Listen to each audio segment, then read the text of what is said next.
আসসালামু আলাইকুম। আশা করি সবাই ভালো আছেন। 5 মিনিট উইথ নাইট স্যারের আরেকটি ক্লাসে সবাইকে স্বাগত জানাচ্ছি। আমি মোহাম্মদ হাইফুবান, সহকারী শিক্ষক, বিজ্ঞান বিদ্যাপীঠ উচ্চ বিদ্যালয়। গতদিন আপনাদের সাথে কমিটমেন্ট ছিল যে আমি পদার্থবিজ্ঞানের গতি সূত্রের একটা পোস্টমর্টম করব। আজকে সেই বিষয়টা নিয়ে এসেছি। চলো দেরি না করে শুরু করা যাক। পদার্থবিজ্ঞানের দ্বিতীয় অধ্যায় হচ্ছে গতি। এই অধ্যায়ের সূত্রগুলোকে আমরা যদি হিসাবে যাই তাহলে সেটা হবে মাদার অফ ফিজিক্স। কারণ এই অধ্যায়ের সূত্রগুলো ব্যতীত আমরা খুব ভালো করে পদার্থবিজ্ঞানকে আত্মস্থ করতে পারবো না। তার জন্য প্রয়োজন এই অধ্যায়টাকে ভালো করে জানা এবং তার সূত্রগুলো সম্পর্কে জানা। এই সূত্রগুলো জানতে গেলে প্রথমে তার কিছু প্রতীক সম্পর্কে জানতে হবে। যেমন এখানে লেখা আছে ইউ, যেটা হচ্ছে আদিবেগ। ইউ মানে হচ্ছে আদিবেগ। ভি সেটা হচ্ছে শেষ বেগ। এ হচ্ছে ত্বরণ, এস হচ্ছে সরণ, এম হচ্ছে বস্তুর বেগ, জি হচ্ছে অভিকর্ষজ ত্বরণ, এইচ হচ্ছে উচ্চতা এবং টি হচ্ছে সময়। এই যে এককগুলো আছে এবং এগুলা কি বোঝাচ্ছে সেগুলো আমাদের প্রত্যেকেরই মুখস্থ করতে হবে, তাহলে খুব সহজেই আমরা বুঝতে পারবো যে কি বলছে এবং কিভাবে সূত্রটা প্রয়োগ করতে পারছে। আমরা আজকে শুধু সূত্রগুলো সম্পর্কে জানবো, আগামীতে এগুলা দিয়ে কিভাবে সমস্যার সমাধান করতে হয় সেগুলো আমরা পরবর্তীতে জানবো। আজকে আমরা প্রথমে যে বিষয়টা নিয়ে আলোচনা করব সেটা হচ্ছে সমতলে যখন বস্তু থাকবে। সমতলে বস্তুটা কি রকম? যেমন একটা গাড়ি রোড দিয়ে যাচ্ছে, সেটা হচ্ছে সমতল। আমার এই কলমটা উপর থেকে পড়ছে, সেটা হচ্ছে পড়ন্ত বস্তু। আমার এই কলমটাকে আমি উপরের দিকে ঢিল দিয়ে দিলাম, সেটা হচ্ছে আমার নিক্ষিপ্ত বস্তু। তো আমরা প্রথমে যেটা কাজ করব সেটা হচ্ছে সমতলে, অর্থাৎ একটা সমতল রাস্তার দিকে যদি কোনো বস্তু যায় তখন তার ক্ষেত্রে কি হবে। তখন তার ক্ষেত্রে প্রথমত যদি আমাকে বেগ বার করার কথা বলে, যদি আমাকে বেগের কথা বলে, যদি সূত্রতে বলে আমি বেগ বের করার জন্য, তখন আমার সূত্রটা হবে v equal to s by t। অর্থাৎ সরণ যদি দেওয়া থাকে এবং সময় যদি দেওয়া থাকে তখন বেগ বার করতে গেলে আমাকে এই সূত্রটা করতে হবে। আবার যদি বেগ বার করার ক্ষেত্রে বলে আরেকটা সূত্র আছে v equal two u plus at। অর্থাৎ যখন আমাকে আদিবেগ দিয়ে দিবে, ত্বরণ দিয়ে দিবে, সময় দিয়ে দিবে, তখন আমি এই সূত্রটা করতে পারবো। তাছাড়া আরেকটি সূত্র আছে বেগে, সেটা হচ্ছে v square equal to u square plus 2as। অর্থাৎ যখন আমাকে তারা কি করবে, ত্বরণ এবং সরণ সহ আদিবেগ দিয়ে দিবে, তখন আমরা এই সূত্রটা করব। আদিবেগ কখনো দিতেও পারে আবার কখনো নাও দিতে পারে। যদি না দিয়ে দেয় তখন বস্তুটা স্থির আছে কিনা সেটা দেখতে হবে, অথবা বস্তু যদি না দিয়ে দেয় তাহলে বস্তুটা 0 মিটার পার সেকেন্ড আছে এটা দেখতে হবে।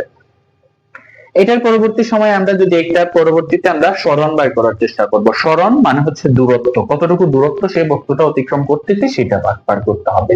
সরণের সূত্র হচ্ছে সরণ যদি বাইর করতে হয় তখন সূত্রটা হবে আমাদের s equal to ut plus half at square. অর্থাৎ যখন আমাকে ত্বরণ এবং সময় দিয়ে দিবে এবং বস্তুর সরণ বের করার কথা বলবে তখন এটা হবে s equal to ut plus half at square. আর যদি বস্তুটি সমবেগে যায়, যদি সরণ বের করার ক্ষেত্রে বলে কিন্তু বস্তুটি সমবেগে যায়, তখন সূত্র হবে s ইকুয়াল টু vt।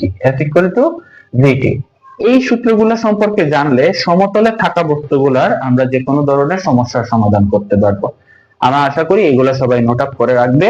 পরবর্তী যে বিষয়টা নিয়ে আমরা আলোচনা করব সেটি হচ্ছে পড়ন্ত বস্তু। আমরা এই সূত্রগুলোকে ভালো করে নোট আপ করলে আমরা পড়ন্ত বস্তু সম্পর্কে কাজ করতে পারবো খুব সহজেই। যেমন পড়ন্ত বস্তু সূত্রের ক্ষেত্রে যদি আমাকে বেগ বার করার কথা বলে তাহলে যেটা হবে v equal two u plus gt। u plus gt, যেখানে আগে ছিল সমতলে থাকা বস্তুর ক্ষেত্রে এটি, এখন সেটা হয়ে যাবে gt। আবার এখানে বেগের ক্ষেত্রে আবার আমরা এটা লিখতে পারি v স্কয়ার সমান u square plus 2g s এর পরিবর্তে h, অর্থাৎ g যেটা ছিল ত্বরণ এ অবস্থা, এটা যদি আমরা আরেকটু আলটিমেট করি v স্কয়ার সমান u square plus u square plus 2as। এইটার পরবর্তী সূত্র, এইটা ছিল সমতলে যদি বস্তু থাকে তার সূত্র, আর এটা হচ্ছে পড়ন্ত বস্তুর ক্ষেত্রে সূত্র। তো পড়ন্ত বস্তুর ক্ষেত্রে দেখা গেছে যে ত্বরণের পরিবর্তে অভিকর্ষজ ত্বরণ হচ্ছে, কারণ উপর থেকে বস্তুটি নিচের দিকে পড়তেছে, যার কারণে তাকে অভিকর্ষজ বল টানতেছে, এর জন্য সেটা হচ্ছে জি। আর যে সরণটা ছিল সেটা আমরা যদি সমতলে যাই তখন সেটা সরণ হয়, আর যদি সেটা উপর থেকে নিচে পড়ে তখন হাইট বা উচ্চতা হয় থাকে। তার জন্য এখানে s এর পরিবর্তে, অর্থাৎ সরণের পরিবর্তে এখানে হয়েছে হাইট এবং ত্বরণের পরিবর্তে এখানে হয়েছে অভিকর্ষজ ত্বরণ। আবার আমরা যদি এখানে আমাদেরকে বলে দূরত্ব বাই করার জন্য, যদি বস্তুর দূরত্ব বাই করার জন্য বলে তাহলে s এর পরিবর্তে হবে h, s এর পরিবর্তে হবে h। এখন সূত্রটা হবে ut plus half gt square, যেখানে আগে ছিল at স্কয়ার, যেমন এখানে ছিল s equal to ut plus half at square, সেটা এখন পরিবর্তিত হয়ে gt স্কয়ার হয়ে গেছে। এটা হচ্ছে পড়ন্ত বস্তুর ক্ষেত্রে। এখন যদি আমরা আবার আসি নিক্ষিপ্ত বস্তুর ক্ষেত্রে, নিক্ষিপ্ত বস্তু নিক্ষিপ্ত বস্তুর ক্ষেত্রে একই সূত্র, শুধু মাইনাস হয়ে যাবে। যেমন বেগের ক্ষেত্রে সেটা হবে v equal to u minus g t. আবার সেখানে বেগের ক্ষেত্রে আরেকটা সূত্র হতে পারে v স্কয়ার সমান ইউ স্কয়ার মাইনাস 2gh। আবার যদি আমি দূরত্ব বাইর করতে হয়, দূরত্ব বাইর করতে গেলে যে সূত্রটা ব্যবহার করব সেটা হচ্ছে h equal to ut minus half gt square. এখন পরন্ত বস্তু এবং নিক্ষিপ্ত বস্তুর ক্ষেত্রে যে জিনিসটা জানা প্রয়োজন সেটা হচ্ছে এই প্লাস এবং মাইনাসের বিষয়টা। পরন্ত বস্তু যাকে আমি উপর থেকে ছেড়ে দিলাম, এই যে উপর থেকে ছেড়ে দিলাম, সেটা তার গতিতে সে পড়তেছে, তখন সেটা প্লাস থাকবে। কিন্তু একে যখন আমি এখান থেকে উপরের দিকে তোলার চেষ্টা করব, তখন আমার শক্তিটা বেশি প্রয়োগ করতে হচ্ছে এবং তাকে চাইলেও কিন্তু আমরা এখানে রাখতে পারবো না।